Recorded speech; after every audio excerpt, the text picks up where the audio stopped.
सुधांशु जी, yes sir. Pawan Singh को आसनसोल से ticket मिला और टिकट मिलने के बाद पहले तो प्रतिक्रिया दिए, बहुत खुश थे।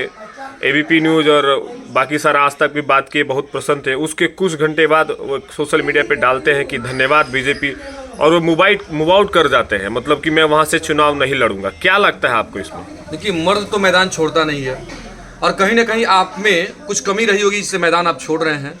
मुझे याद है कि जब 2014 में स्मृति ईरानी राहुल गांधी के खिलाफ चुनाव लड़ी थी, उस समय उनका परफॉर्मेंस अच्छा नहीं था, लेकिन अपने मेहनत के दम पर वहाँ के लोगों को अपने पक्ष में किया और स्मृति ईरानी 2019 के लोकसभा चुनाव जीती, और जीती ही नहीं, आज लोकप्रियता भी उनकी है। मैं मानता हूँ कि पवन सिंह एक अभिनेता हैं, उन्हें आज मेहनत करने की आवश्यकता है, लेकिन ये लोग जो भी अभिनेता अभी राजनीति में आ रहे हैं, लगातार इन्हें मलाई जो मिल रहा है, मलाई चावने का जो मौका मिल गया है, ये लोग डायरेक्ट पद पाके और ये लुप्त हो जाएंगे। क्या लगता है वो, मतलब डर गए हैं ये, एकदम बिल्कुल डर गए हैं पवन सिंह, और इन्हें लड़ना चाहिए था शत्रुघ्न सिन्हा के खिलाफ। और जब लड़ेंगे तो आप में एक अलग जज्बा पैदा होगा, आप में एक जुनून पैदा होगा, लेकिन आप स्वयं तुरंत यदि आपको लाभ मिलता है तो उसके महत्व मुझे तो लगता है कि इनको निरहुआ से सीखना चाहिए था। हालांकि ये सोच रहे थे कि बना बनाया सीट मिल जाए। गोरखपुर के सांसद अभी जो रवि किशन जी है, बना बनाया योगी जी ने छोड़ा, वो कोई भी कुत्ता भी जीत जाता उस सीट से। नहीं, बिल्कुल बिल्कुल, ये बात एकदम सही है।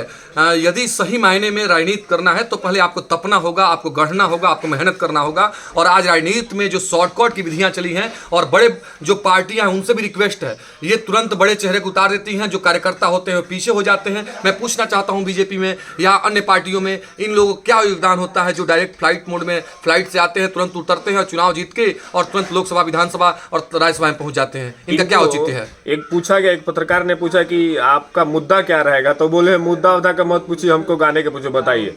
अरे बिल्कुल, तो मुद्दा है ये नहीं है। क्या मुद्दा क्या है बोलेंगे? आप नाच नचनिया नौटंकी करते हैं तो आपके पास क्या मुद्दा रहेगा? कितनी नाराजगी है आपको? नहीं, मुझे नाराजगी है, और मुझे बीजेपी से ही नहीं, जो भी पार्टियां हैं जो ऐसे उम्मीदवारों को उतारती हैं जिनका कोई औचित्य नहीं है, जिनका समाज में कोई देन नहीं है, कोई महत्व नहीं है।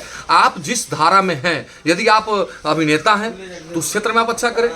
जो राजनीति में है, जो दिन रात मेहनत कर रहा है, उसको मौका मिलना चाहिए। अपने धरातल के कार्यकर्ता को आप मौका दीजिए।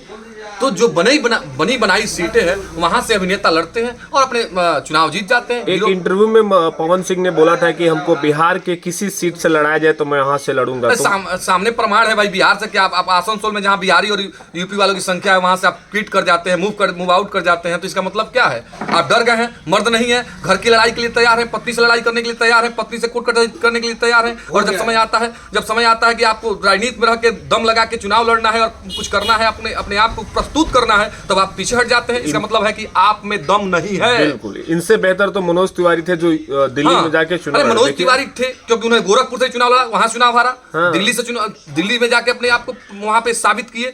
तो ये जितने भी कलाकार हैं, इन्हें राजनीति में नहीं, ये कला पर ध्यान दें। अब दोबारा बेचैन नहीं होंगे कि टिकट चाहिए। क्या लगता है लास्ट में आप क्या संदेश देंगे पवन सिंह जी को? संदेश क्या देंगे? ऐसे जितने भी छुटपुटिया टाइप के ये लोग हैं ना, इनको राजनीति छोड़ के और दूसरे को मौका देना चाहिए जो राजनीति में अच्छा कर रहा है। बिल्कुल।